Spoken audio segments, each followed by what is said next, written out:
¿Qué es esta familia? ¿Cómo va la vaina? It's your girl Kenny Ken from Guided Affirmations, bringing our fire, sun, and moon placements, their weekly need-to-know message. Pero esta vez vamos a leer la carta acerca de amor. So this time we're just going to read the cards regarding towards love. So it's just like any love need-to-know messages that you may need to know, and just quick. Love can be interpersonal, so relationship with self. It can be relationship with work, relationship with family, relationship with friends, however we deem fit, correct. So it's whatever vibe you get when you're reading this. Just know that it may speak to any of those avenues. Pero voy a parar de hablar. I'm going to stop talking and vamos a comenzar a respirar. So we're going to just get right on into the breath work. We're going to do 5 deep breaths, right? Fire sign's going to do 5 deep breaths, doing what we need for our bodies at the time that we need it. And with all that being said, let's begin. Vamos a inhalar. Inhala. Y exhala. Y inhala. Y exhala. 3 more breaths. Inhala. Y exhala. Inhala. Y exhala. 1 more breath. Inhala. Y exhala. Okay, I really think that was 5. I don't really know if it was or wasn't. Kind of got lost in the sauce of the breathing, and I may have stopped prematurely. So if I did, just take your very last breath, or if you need an extra one, then, go about that thing how you need. But let's get into it. Let's see what the Leo, Sun, and Moon placements, what they need to know regarding love for these next 7 days. Spirit, what do the Leo, Sun, and Moon placements, what do they need to know regarding love? Spirit. I'm going to do a little shuffle. What do the Leo, Sun, and Moon placements, what do they need to know regarding love? Spirit. Okay.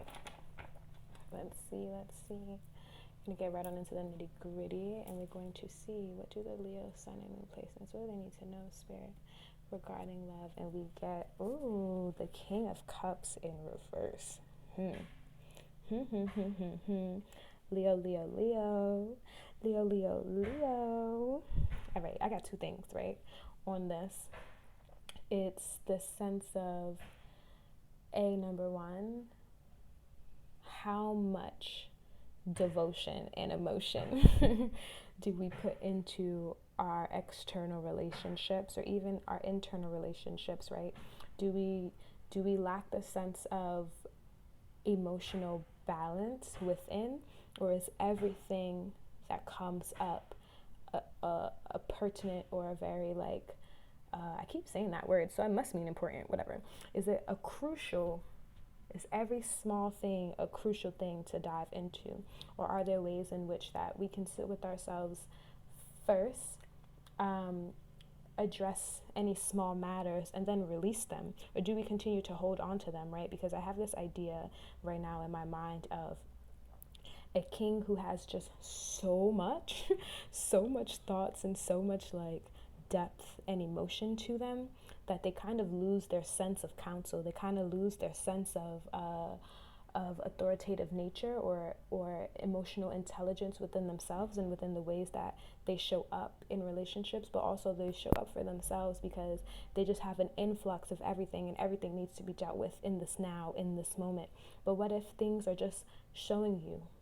What if things are lightly passing by to show you, to highlight awareness to certain things about how we feel, but not to do a deep dive? You know what I mean? Like, certain things, sometimes they just be like, "Ooh, you might need this later. Remember that this feeling happened." It's not always, "Oh, what is this feeling? How do we soothe this feeling? How do we bandage this feeling immediately?" Like, sometimes we need to throw a little solution on our wounds before it can even start healing from the deep depths of our insides to the outside. We don't want any subcutaneous I need to stop saying things that I think that's correct.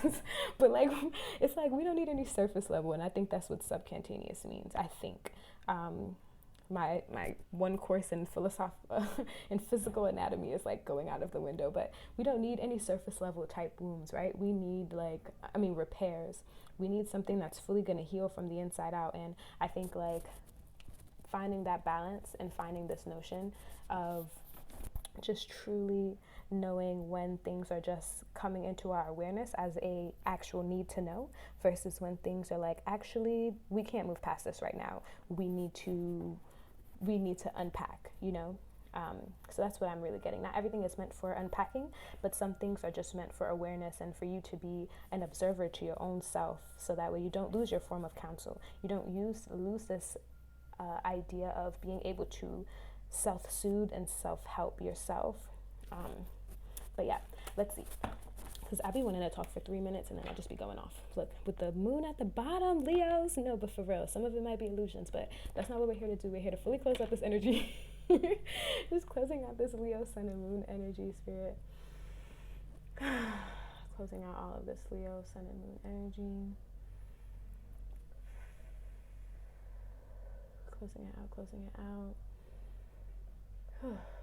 And welcoming in some of this Aries, Sun, and Moon placement energy, Spirit. What do the Aries, Sun, and Moon placements, what do they need to know for these next 7 days regarding love, Spirit? What do the Aries, Sun, and Moon placements, what do they need to know regarding love, Spirit? Aries, Sun, and Moon placements.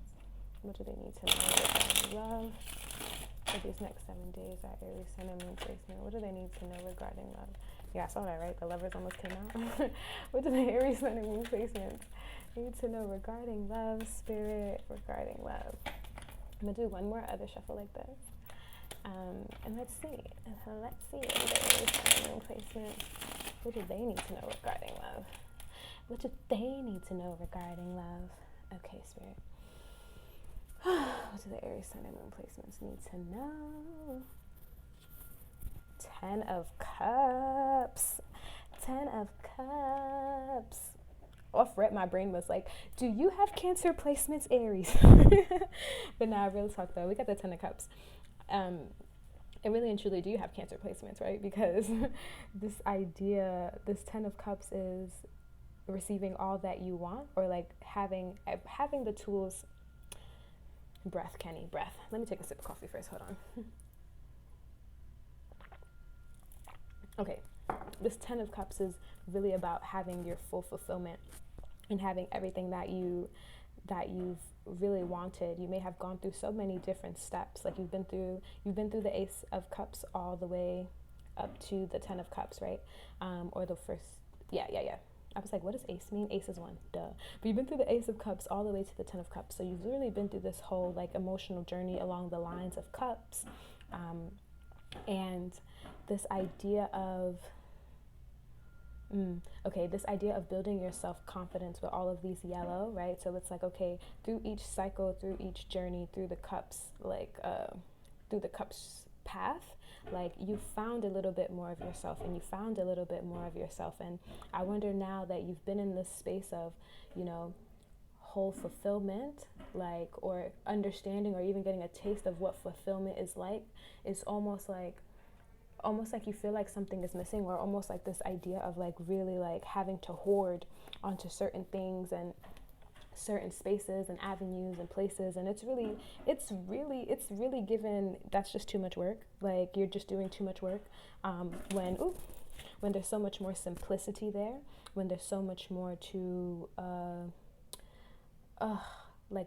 so much more to revel in harmony and revel in like greatness and happiness for you, Aries, that it's just like it doesn't have to be as hard as we're making it, especially when like things are unraveling. We may not be seeing how they're unraveling, but they're unraveling before us because we're at this sense and this point of completion. But if only we can kind of like turn life upside down and not really worry about how things are playing out, but the fact that they're playing out, then we can fully see so much more greatness in the life that we've been living, in the life that like has been unfolding for us. You know what I mean? Because like, yeah, we want things to be so picture perfect, and we want them to be in this space of like a movie type vibes, but in reality, movies are made up. Like somebody wrote that. It's not real. It's not based on true life events, right? So it's just like, yo, how can we take the true life events that we have right now within ourselves, and how can we find the ways in which these things are filling our cups up, right? Even if it's like 2%, like we got to do the rest of the 98, is what I'm kind of getting, especially with this red-yellow balance of solar plexus and root. So it's like the sense of like getting what we want and being in this space, but also like still not feeling secure, still not feeling grounded. So it's like, okay, how can we now show up for ourselves, and how can we now show up in the life that we've been living and mold it in a way that best fits us, right? But do I have anything more to say? Mold it in a way that best fits us, but also just like kind of be content with what we asked for. Because sometimes we don't realize how we're getting what we prayed for months ago, but because it didn't come months ago, it's no longer valuable, right? Or at least to us, it may seem no longer valuable. But I guess what I'm getting from this card here really is like, how can we truly still find the grace and the mercy and the passion we had months ago when we were on our knees asking for this to happen, and it's happening, and now what?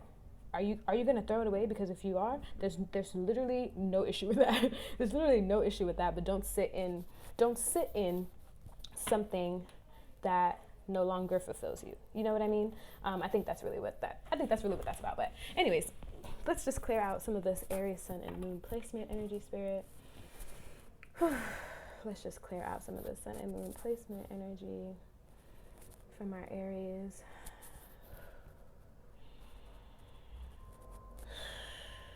Clearing this all out and just bringing in some of the Sagittarius sun and moon placement, spirit. What do the Sag sun and moon placements? What do they need to know, spirit, regarding love within these next 7 days? What do the Sagittarius sun and moon placements need to know regarding love in these next 7 days, spirit? One more time. What do the Sagittarius sun and moon placements need to know regarding love in these next few days?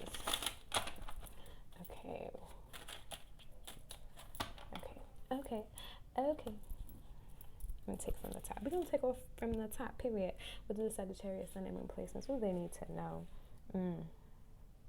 We got the Hangman. And I'm not going to hold you. I was like, oh, it's not upside down. It's definitely upside down. It's definitely upside down. I cannot read this. But, okay, so, I feel like Sag, this is really...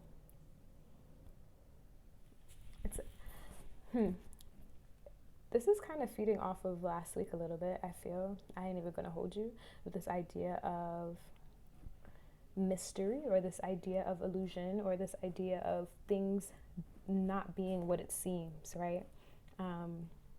It's not being what you positioned it to be, or what your mind is telling you about something. It's not in that way. You're looking at it in a way where the picture seems perfect, or it seems happy, or it seems like it's working, but baby, it's dangling from somewhere. You know what I mean? It's very much this space of like needing more introspection in order to fully see what is coming. I'm sorry, there's noise and I'm getting distracted, but it's to fully see what is before us, right? It's to fully ground ourselves and to fully like close out some of that noise that we may be experiencing or may be hearing, and truly just grounding ourselves in the truth, grounding ourselves in reality, grounding ourselves in what is actually presented before us. Do not create stories, or do not create narratives that do not hold space. Like, you know how people be saying like Pisces are very daydreamy, and like Pisces is your sister sign. Like, is Pisces your sister sign? I may have said that prematurely. I think Gemini is your sister sign. But this idea of, I brought up Pisces because you guys are both ruled by Jupiter, right? In modern astrology.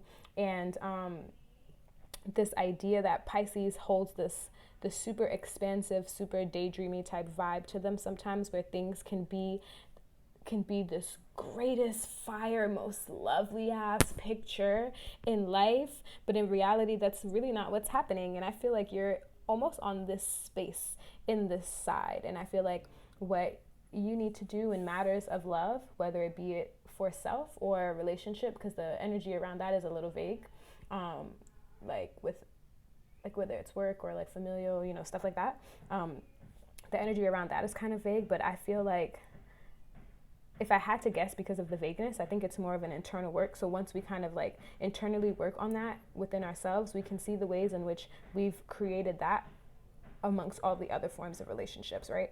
And just fully, truly understanding how, yes, we can dream about what we want, but when it is not coinciding with the reality of things, then we need to kind of go back to the drawing board. We kind of need to sit back down and like not be super daydreamy and not be super daydreamy. I don't want to say not to be super introspective, because to daydream and have introspection is not the same, but it's to be in the space of